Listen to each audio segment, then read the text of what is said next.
Hibernate is a popular object relational mapping framework. Many Java applications will use Hibernate to insert, update, and delete data for popular database platforms like Oracle, SQL Server, and DB2. Hibernate is a very useful technology, but it tends to result in chatty communication with the database. We can avoid unnecessary round trips to the database by caching data query results in a level 2 cache, thus significantly reducing the chat level between Hibernate and the database.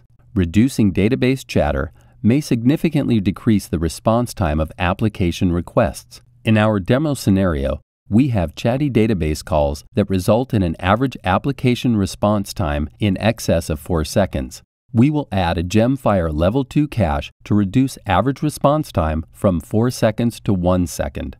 This change will require a few minor code modifications, but these changes are straightforward, well documented, and easy to implement. We will start with the build system. We will add 2 new dependencies to our build script.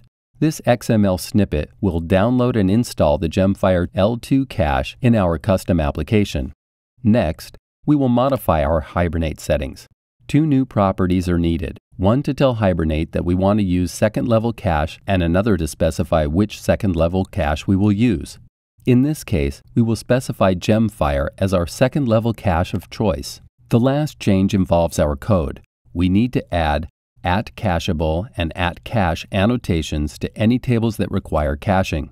Keep in mind that we did not have to modify any of our database queries. Now that our code changes are complete, let's rebuild the application and deploy it to a vFabric test server. This test server has an application profiler called Spring Insight that will let us know if we were able to reduce average response time from 4 seconds to 1 second. The throughput trend screen of our application profiler indicates a significant reduction in average response time. We were able to reduce average response time from 4 seconds to 1 second. We will use the recent activity screen to see if our change resulted in less database chatter. When we click on a pre-change profile trace, we see that there is a nasty yet very common N+1 select query.